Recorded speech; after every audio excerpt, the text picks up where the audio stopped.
आप मुझे क्षमा करना, क्योंकि मैं गुजराती हूँ और आप लोग तो हिंदी में मास्टर ही हैं। और मुझे इतना लंबा टाइम नहीं है, मैंने सुना, 2 साल से ही मैं सुन रहा हूँ गुरुजी को। और मैं यूके में रहता हूँ और 20 साल से मैं यूके में हूँ। आज मेरी छुट्टी थी तो मैंने बोल दिया चलो मैं भी सत्संग करूंगा। ऐसे मैं बोलता नहीं हूँ, लेकिन मैं पहली बार ये ट्राई कोशिश करूंगा कि कुछ बताओ। मैं जनरली पोस्ट करता हूँ और ये रील्स वगैरह गुरुजी की फेसबुक पे डाल देता हूँ।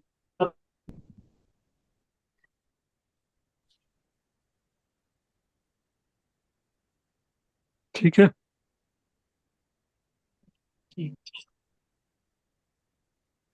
ये प्रवचन के ऊपर अभी शुरू करना। हाँ जी। तो प्रवचन में गुरुदेव ने, हम गुरुदेव को ये मानकर सुनते हैं कि ये भगवान है, लेकिन मैं गुरुदेव को भगवान मानकर नहीं सुन रहा हूँ। मैं गुरुदेव को ब्रह्म स्वरूप मानकर ही सुनता हूँ। जिसको मैं पाना चाहता हूँ वही वो है, ऐसा मैं अंदर से मानता हूँ। तो आज गुरुदेव ने ये बताया कि इस पूरे प्रवचन में गुरुदेव ने प्रकृति और गुण के ऊपर बताया है। क्योंकि प्रकृति और गुण वो तो परमात्मा है। गुरु के अंदर परमात्मा आकर बोले हैं। तो कभी कभी प्रकृति को और गुणों को भी उनको सपोर्ट करना पड़ता है। तो इसलिए गुरुदेव जी। के द्वारा परमात्मा ने हमें बताया कि ये है सगुण साकार निर्गुण निराकार, ये सब अपनी ही विभूतियों को अपने श्रीमुख से बताया परमात्मा ने। तो हम तो बहुत भाग्यशाली हैं कि वो सुनने को मिला गुरुदेव के द्वारा।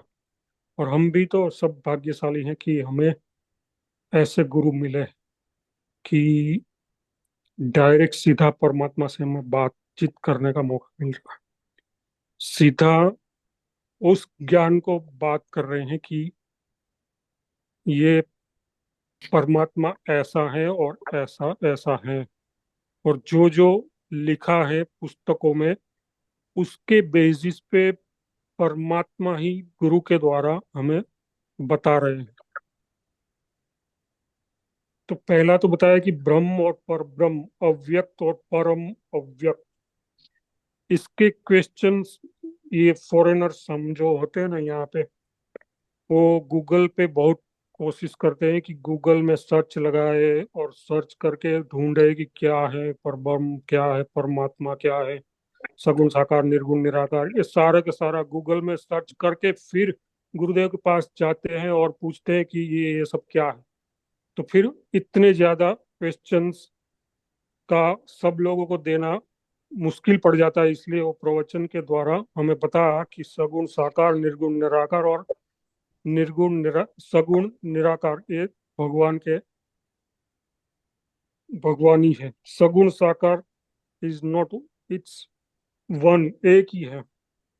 और वो है राम विष्णु कृष्ण ऐसे। तो सगुण निराकार जो है उसमें ईश्वर आता है। ईश्वर के अंश से ब्रह्मा विष्णु महेश तीन अंश निकले हैं। तो ब्रह्मा तो रजोगुणी है। रजोगुण के विशिष्ट होके और सृष्टि की रचना करते हैं। विष्णु भगवान जो है वो पालन करते हैं, और महेश्वर है वो, हमें पता है कि वो सृष्टि का संहार करते हैं। जीव के भी तीन कोटि है, एक तो है विश्व, दूसरा तेजस और प्राज्ञ। तो उसमें चौथा जो है वो प्राज्ञ घन है, वो उपनिषदों में आया है, लेकिन अभी उनकी हम चर्चा नहीं कर रहे हैं। और गुरुदेव ने भी नहीं किया। प्राज्ञ घन की उस समाधि की है। तो ये तीन अवस्था है विश्व, तेजस और प्राज्ञ जीव की। ईश्वर की तो ब्रह्मा, विष्णु और महेश। तो ये तीन गुण जो हैं, वो तीन गुण से वो रचना करते हैं ईश्वर अपनी सृष्टि की। हम भी कुछ करते हैं वो रजोगुणी है। जैसे गुरुदेव ने बताया कि मैं कुछ अगर बोलना चाहता हूँ तो मैं शिष्य का उद्धार के लिए कुछ बोलता हूँ, वरना मुझे बोलने की जरूरत नहीं है, क्योंकि वो गुणातीत है। गुरुदेव भगवान तो गुणातीत है। तो उनको बोलने की जरूरत पड़ती कब है? जब परमात्मा का वहां से संकेत मिलता है कि इस शिष्यों का उद्धार करो, तब वो रजोगुण जागृत हो जाता है, और शिष्यों के ये देखो उद्धार देखो, के ये लिए देखो वो देखो देखो देखो, रजोगुण रजोगुण अब हुई, लेके फिर अब वो हुई। बोलते हैं।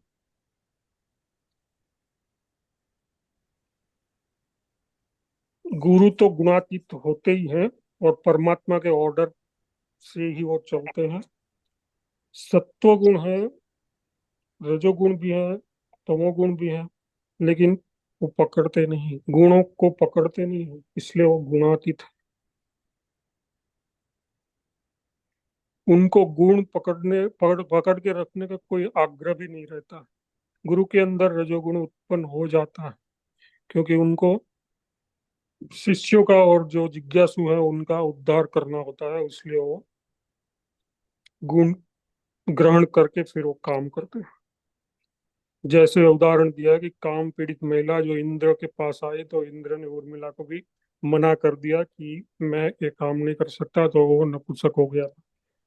और गरीबों को जो नहीं देते वो अपराधी हैं। जो मांग रहे हैं भिक्षा कि मुझे दे दो, और अगर आप धनी हैं तो आपको देना चाहिए, अगर नहीं दे रहे हो तो आप अपराधी हो, ऐसा गुरुदेव ने बताया। फिर कहते हैं रजोगुण नहीं तो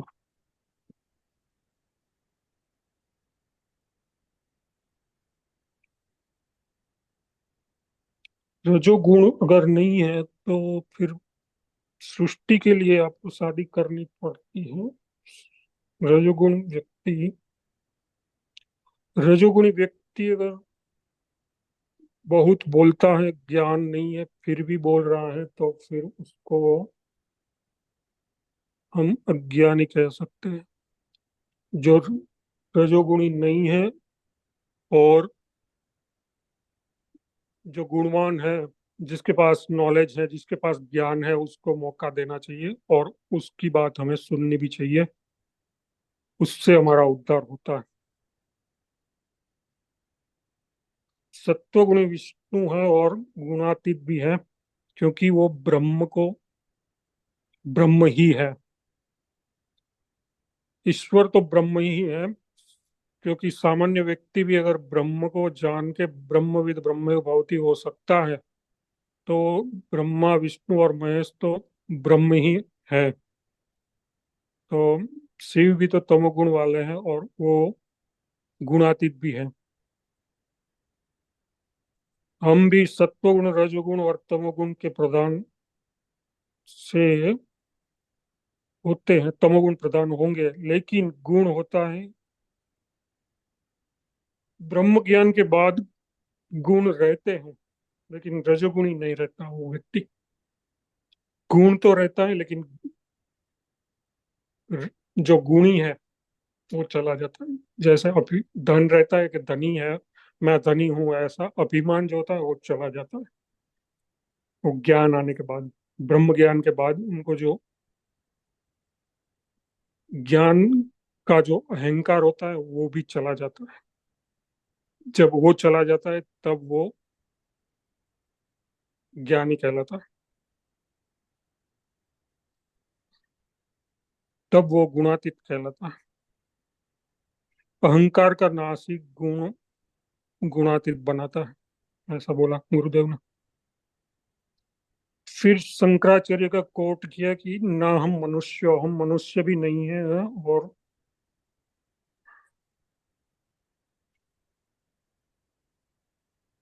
रजोगुणी को रजोगुणी नहीं है वो कैसे समझ में आए। हम भोजनम न भोक्ता चिदानंद रूपम शिवोहम शिवोहम। इस सत्य को ठीक अनुभव कर लेंगे तो हम मुक्त हो जाएंगे।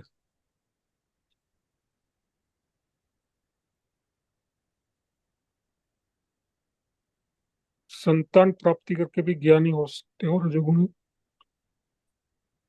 10 संतान प्राप्त करके भी हम ज्ञानी हो सकते हैं, रजोगुणी नहीं। अगर हम ये माने कि मैं रजोगुणी नहीं हूँ, मैं मुझसे ये काम नहीं हो रहा, ये तो मैं गुणातीत हूँ और सृष्टि चलाने के लिए मैं कर रहा हूँ, तभी वो गुणों से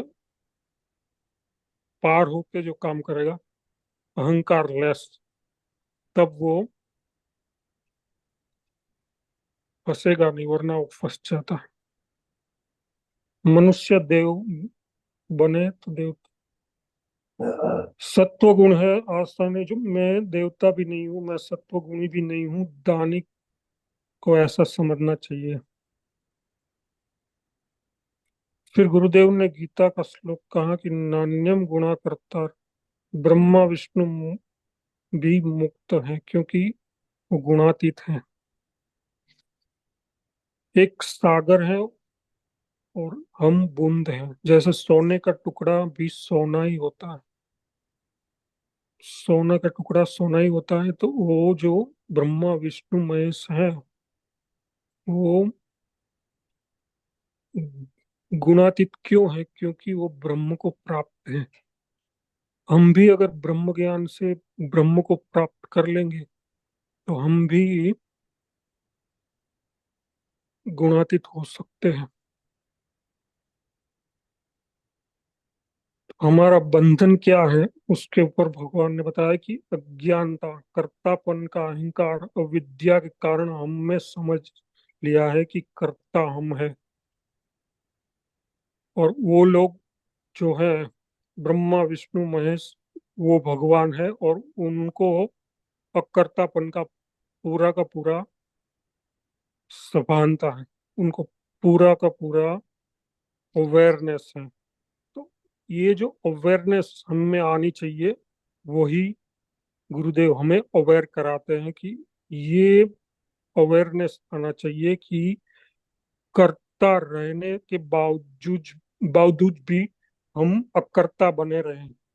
कर्ता हम हैं जब भी हम करते हैं कुछ भी कर्म, जैसे कि हम मैं बोल रहा हूँ और आप सुन रहे हो, तो मेरी आवाज मेरी नहीं है, ये मुझे पता होना चाहिए। ये आवाज मेरी नहीं है, ये गुण और प्रकृति के हैं। गुण और प्रकृति के थ्रू ये आवाज आप तक आ रही है, और आप में भी गुण और कर्ता है, इसलिए आप सुन रहे हो। गुण और कर्ता ही ये पूरा का पूरा, इससे ही ये सारा कुछ चल रहा है। और उसके ऊपर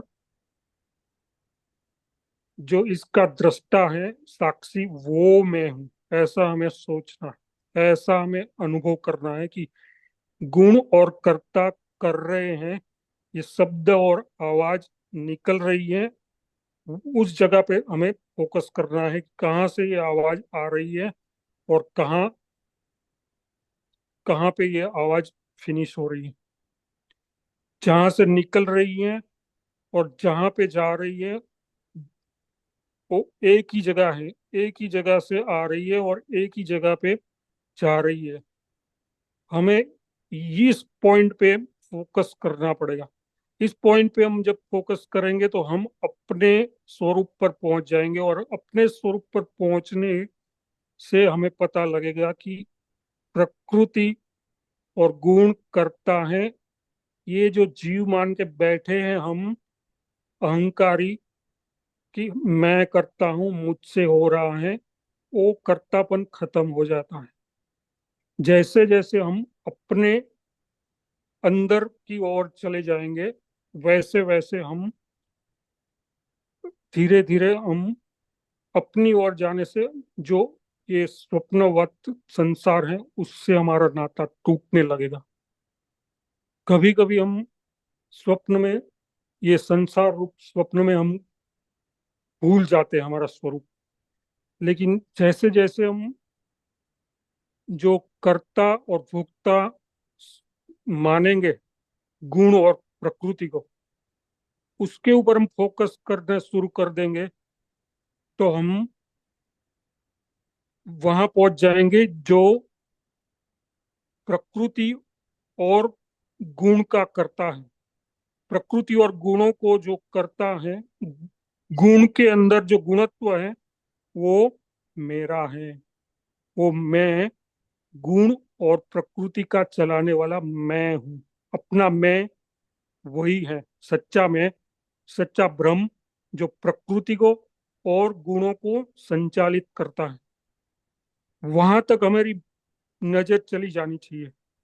जैसे ही हमारी नजर वहां चली गई, तो इस स्वप्नवत संसार में से हमारा नाता टूट जाएगा। और ये नाता टूटेगा तो ही हम अपने स्वरूप में टिक सकेंगे, वरना हम टिक नहीं पाते। फिर तो बताए कि ध्यान समाधि सत्वगुणी बनाने के लिए लगे पड़े हैं सब लोग। तो समझ में हम ज्ञानी हैं, वो लोग सोचते हैं कि हम ज्ञानी है, हम अगर ज्ञानी बना देंगे। लेकिन ये जो तादात्म्य है उसको ही छोड़ना है, करना कुछ नहीं। ज्ञानी होने के लिए जो तादात्म्य है हमारा ये संसार से, तो यही तोड़ना है। हम सब मन को अपने अंदर समझ रहे हैं। मन जो है वो अपने अंदर भी है और बाहर भी है। मन ही संसार है, मन ही प्रकृति है, मन ही सृष्टि है और मन ही माया है। जब तक हम मन को अपने से अंदर से बाहर नहीं निकालते, तब तक ये बात नहीं बनती। मन को बाहर निकालना पड़ेगा। संसार और मन दो चीज नहीं है, ये मन से निकाल देनी पड़ेगी। संसार और मन दो नहीं है, एक ही है। ये संसार जो सृष्टि दिखाई देती है वो ही मन है। उसी से सारा कुछ, उसी में सारा कुछ चल रहा है, उसी में सारा कुछ उत्पन्न हो रहा है, सारा कुछ ठहरता है और फिर विलय हो जाता है इस संसार में ही। जैसे स्वप्न में हम स्वप्न देखते हैं, तो स्वप्न के अंदर सारा कुछ हम पूरे का पूरा सृष्टि खड़ी कर देते हैं। उस समय हमें ये नहीं पता होता कि ये जो सृष्टि हमने खड़ी की है वो कहाँ पे खड़ी की है। जो प्लेस बनता है, जो जगह बनती है, वो नहीं पता। वो तो जब बाद में हम निकलते हैं, बाद में हम जब जागृत स्वप्न में आते हैं, ये जागृत स्वप्न है, ये जागृत अवस्था नहीं है। हम लोग यही मानते हैं कि ये जागृत अवस्था में हम आ गए। लेकिन ज्ञानी, ये गुरुदेव भगवान कहते हैं ये जागृत स्वप्न है। जागृत स्वप्न में आके जब व्यक्ति ध्यान समाधि में जाता है, तब वो जागृत अवस्था आती है। पूरे के पूरे 100% अवेयरनेस वहां पे आती है। ये तो जागृत अवस्था है, जागृत स्वप्न अवस्था है। हम जब स्वप्न से जागृत स्वप्न में आते हैं, तब हमें पता लगता है कि स्वप्न में ये हुआ और ये बना। अभी जागृत स्वप्न अवस्था में हम देखते हैं, तो हमें ये लगता है कि ये मन जो है वो हमारे अंदर है, लेकिन हमारे अंदर नहीं है मन, हमारे बाहर भी मन है। तो ये थोड़ा सा पॉइंट मैंने एक्स्ट्रा दे दिया। ये तो है, था नहीं ये प्रवचन में, लेकिन मैंने सोचा चलो बता ही दूं। तो गीता को झूठ कहते हैं लोग। गीता में ये श्लोक भी बताया गुरुदेव ने कि नैव किंचित करोति, इंद्रिया ही इंद्रियों में वर्तन कर रही है। ये मानना बहुत कठिन है कि मैं करता नहीं हूं और करता गुण और प्रकृति है। क्योंकि हम ये जागृत स्वप्न है वही नहीं मानते। हम तो यही मानते हैं कि जागृत ही है, ये जागृत में सारा कुछ दिखाई देता है। शिव भगवान कहते हैं, उमा कहूँ मैं अनुभव अपना, सब सत हरि भजन, सब जगत सब सपना। ये बता रहे भगवान कि ये जगत स्वप्न है, लेकिन हम यही सोचते हैं कि ये हम ऐसा ही सोचते हैं कि ये सत्य है, और इससे आगे सत्य कुछ नहीं। लेकिन ये सत्य नहीं है, ये स्वप्न है। जब हम मन को बाहर निकालेंगे और अपने स्वरूप से देखेंगे, तब पता लगेगा। फिर शरीर का धर्म, शरीर में रहते हैं, बचपन आया, जवानी, जवानी के बाद बुढ़ापा, जाके ना आए वो जवानी देखी, बचपन जो आके न जाए वो बुढ़ापा देखा। आती है जाती है घटना आती है, अंत में हम ही भेजा दिए जाते हैं। फिर कहा, राक्षस शरीर से अमरता को प्राप्त करने के लिए उपाय किए हैं। प्रहलाद का पिता ने भी वरदान प्राप्त किया। तो राक्षस जो है वो भी अमृत को प्राप्त करने के लिए कर्म करते हैं। लेकिन अमर होने के लिए एक ही रास्ता है, वो है आत्मज्ञान, ब्रह्म ज्ञान। और वो ब्रह्म ज्ञानी गुरु से मिल सकता है। ऐसा परमात्मा ने गुरु के मुख से हमें बता दिया। और फिर एलोपैथी, ये सारी के सारी पैथियों के बारे में बताया। और शरीर को लास्ट में बता दिया कि शरीर को मैं मानने वाला शरीर नहीं हो, अमर कदापि नहीं हो सकते, और वरदान पाने वाला भी मर गए। वकील से भी ज्यादा वकीलात करके जो वरदान लिए थे वो भी मर गए। मूर्ख आदमी अहंकार वश कोई एक मान्यता केवल लेके ताल ठोकता है। कोई भी एक, जिसके पास अहंकार होता है वो कोई भी मान्यता ले लेगा, और उसके ऊपर वो अपनी टाल ठोकेगा कि यही सत्य है, बाकी सारा कुछ गलत है। लेकिन ऐसा होता नहीं। जब हम गुरुदेव भगवान को सुनते हैं, फिर मनन करते हैं, श्रवण मनन निधिध्यासन करके फिर कुछ सार निकालते हैं, फिर पता लगता है कि हाँ ये सही है। फिर समझ में आता है, फिर हम मनन करते हैं, फिर श्रवण मनन निधिध्यासन करके फिर हमें दृढ़ता आती है। उस ज्ञान के ऊपर हमें दृढ़ता आती है, और उस दृढ़ता के बाद परोक्ष अनुभव होती है, ये मेरा स्वरूप है। जब हम स्वरूप को प्राप्त कर लेते हैं, फिर वो कुछ करने की जरूरत पड़ती नहीं है। लेकिन हम स्वरूप को प्राप्त करने से पहले ही छोड़ देते हैं। हमें ऐसा लगता है कि ये सब काम गुरुओं को, बाबा को, ये सब बाबाओं का काम है, हमारा काम नहीं है, हम तो संसारी है। लेकिन ऐसी कोई बात है नहीं। सब लोग प्राप्त कर सकते हैं। परमहंस सुअर की तरह, देखो परमहंस की बात कही कि जानवर की तरह वो रहता है, तो लोग समझ नहीं पाते कि ये परमहंस है। लेकिन परमहंस होते हैं, उनको कोई परवाह नहीं होती लोगों की। और फिर भारत भूमि की बात की कि भारत भूमि की मनुष्यों जीते जी मुक्त कर। भारत भूमि इतनी स्ट्रांग है कि वहां पे जो बंदा पैदा हो गया, उसको बहुत पुण्य से पहले तो ये शरीर मिलता है। उसमें भी भारत भूमि मिलना भी दुर्लभ है। उसमें भी ब्रह्मज्ञानी गुरु मिलना दुर्लभ है। उसमें भी ब्रह्मज्ञानी गुरु को समझना मुश्किल है, और ब्रह्मज्ञानी गुरु को समझ के भी श्रवण मनन निधिध्यासन करना भी दुर्लभ है। और श्रवण मनन निधिध्यासन करके अगर हम ब्रह्म को प्राप्त नहीं कर रहे हैं, तो हमारी कहीं ना कहीं आसक्ति है, कहीं ना कहीं अज्ञानता है, कहीं ना कहीं हमें लगाव है, ये स्वप्नवत संसार नहीं लग रहा है। हमें कहीं ना कहीं अविद्या, अस्मिता, राग, द्वेष, अहंकार, ये सारी जो अज्ञानता की जड़ है, वो कारण शरीर के कारण है। वो कारण शरीर के नष्ट करने के लिए हमें श्रवण मनन निधिध्यासन करना ही पड़ता है। और कहीं ना कहीं हमें चूक हो रही है, वो हमें स्वाध्यायन करना पड़ता है। हमारा खुद का अध्ययन करके हम उस परम तत्व को प्राप्त कर सकते हैं। और मैं यही चाहता हूँ कि सदगुरुदेव भगवान सबको उस परम सत्य का साक्षात्कार करा दे, ताकि वो परमात्मा को हम देख सकें। परमात्मा तो हमारे सामने ही है, गुरु के अंदर से ही प्रकट हो रहे हैं, लेकिन हम देख नहीं रहे। हम तो गुरु को भगवान के रूप में देख रहे हैं। भगवान तो माया उपाधि के कारण, जो अज्ञानता के कारण, अविद्या के कारण जो जीव बना है, वही भगवान देखता है।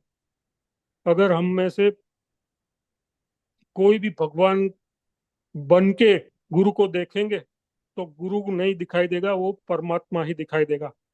लेकिन हम अज्ञानी हैं, हम जीव हैं, ऐसी उपाधियों में फंसे हैं, इसलिए हमें परमात्मा नहीं दिखाई देता। पर ब्रह्म परमात्मा है, पूर्ण स्वरूप। जो जितने अंश राम में थे, जितने अंश कृष्ण में थे, उतने ही अंश में परमात्मा सदगुरु के रूप में हमें प्राप्त है। लेकिन हमारी आंखें खुल नहीं रही हैं।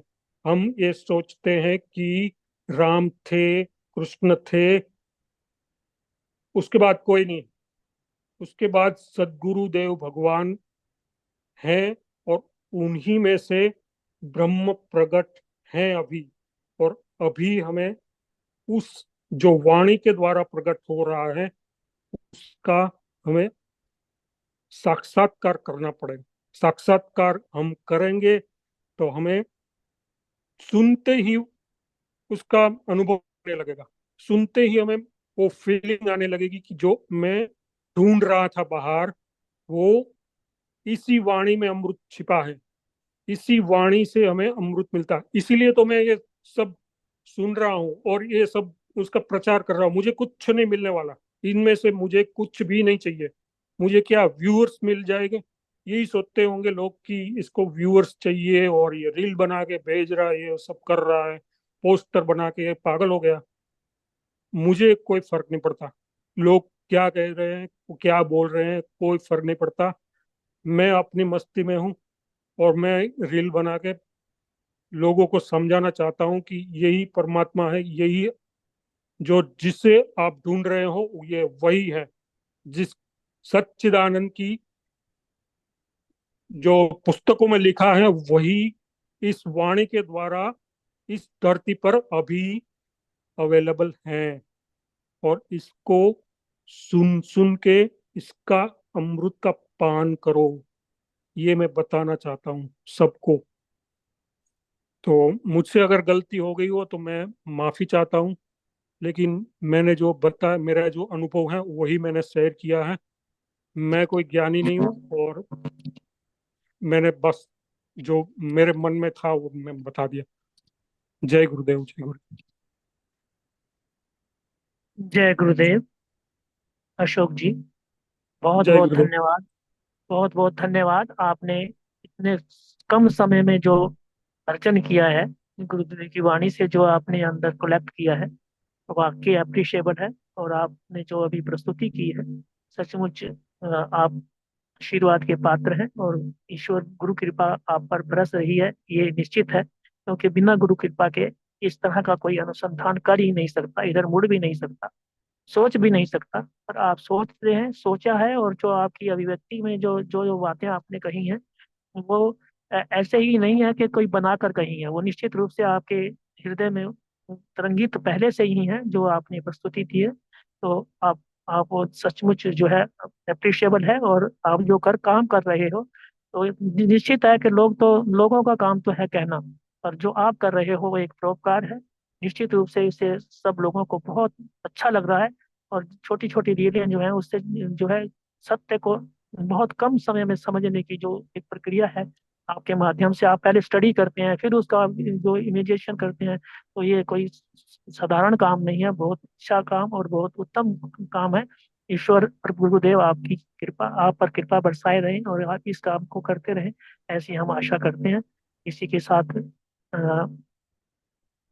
कुलदीप जी, अब आगे हाँ जी, समापन समापन करें। करवाइए। समापन करवाइए। जी जी, तो समापन के लिए आपको ही मैं प्रस्तुत करता हूँ। आप आज के कार्यक्रम का समापन करें भाई थोड़ा साहब। सा बंद कर लो ये, फिर मैं ठीक है बैठा हूँ। समय बहुत हो चुका है, अभी मैं बस सीधे समापन की ओर ही चलता हूँ, जैसा मेरे को उद्देश्य हुआ है। सदगुरु भगवान की जय। बोलिए।